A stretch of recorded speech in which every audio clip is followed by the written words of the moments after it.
J'espère qu'il n'est pas trop tard pour faire cette vidéo parce que c'est une vidéo à laquelle j'ai pensé il y a quelques semaines, mais prise par le temps, je ne l'ai pas faite. Bon, bref, en tout cas, en cette période de rentrée, je ne peux qu'inviter le maximum de parents à inscrire leurs enfants à des activités extrascolaires et de commencer à anticiper les vacances, notamment les vacances de la Toussaint dans quelques semaines parce qu'évidemment, du moins par mon constat, beaucoup d'enfants au sein de nos communautés ne sont pas inscrits à des activités extrascolaires pour des raisons diverses et variées.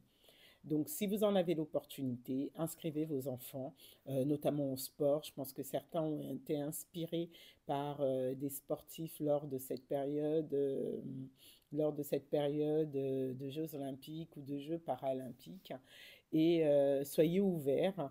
Je sais que, par exemple, la présence de certains sports est fonction du lieu, mais notamment aux parents noirs, je vous invite à faire découvrir d'autres sports à vos enfants. Il n'y a pas que le basket et le football et la danse hip-hop, même si je les aime bien, mais il y a plein d'autres choses qui pourraient intéresser vos enfants, l'escrime, le judo. On a énormément de champions dans ces deux sports, par exemple. La gymnastique, c'est pas Simone Biles qui vous fera penser que nous ne sommes pas doués, l'aviron, le rugby, etc., etc. Donc, poussez vos enfants à s'exprimer. Et puis, les sports, ça se choisit aussi en fonction de la personnalité des enfants, de leur goût. Et rien de tel que d'aller sur les dojos, les terrains, parler aux entraîneurs, et ils ne seront que très ouverts souvent à accueillir des enfants d'une démographie qu'ils ne voient pas forcément tous les jours. La natation, un sport plus qu'utile, en plus, au-delà de l'aspect sportif, c'est quand même un sport qui me semble nécessaire, ne serait-ce qu'en matière de survie. Il y a beaucoup trop d'accidents pendant les vacances, de noyades et autres, parce que les enfants ne savent pas bien nager.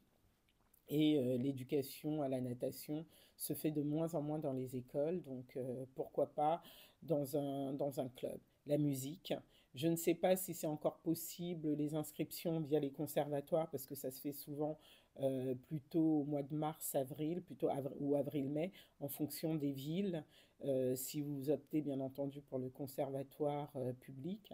Mais la musique, le dessin, enfin les activités diverses et variées qui vont faire sortir votre enfant, lui faire découvrir d'autres choses. Il y a la couture. J'ai une petite fille autour de moi qui fait de la couture. Elle est douée au possible. Et c'est un très bon moyen également. Pourquoi pas vous inscrire toutes les deux, tous les deux ou toutes les deux, papa, maman ou avec vos enfants à la même activité. Et comme ça vous permet de découvrir votre enfant dans un contexte différent. Et puis sortez avec vos enfants les week-ends, découvrez de nouvelles choses. Et s'ils sont inscrits à des activités, s'il vous plaît, allez-y. Allez lorsqu'il y a des représentations, allez-y quand vous avez une RTT ou autre.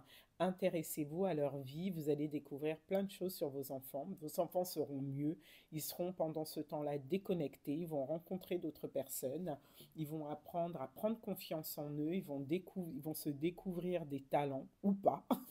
Mais en tout cas, je ne peux que vous encourager à inscrire vos enfants dans diverses activités extrascolaires. Sachant qu'en plus, si vous n'avez pas beaucoup de moyens, vous êtes susceptible d'obtenir des aides, notamment via la CAF ou des conseils régionaux, pour pouvoir donc alléger la facture pour ces activités extrascolaires.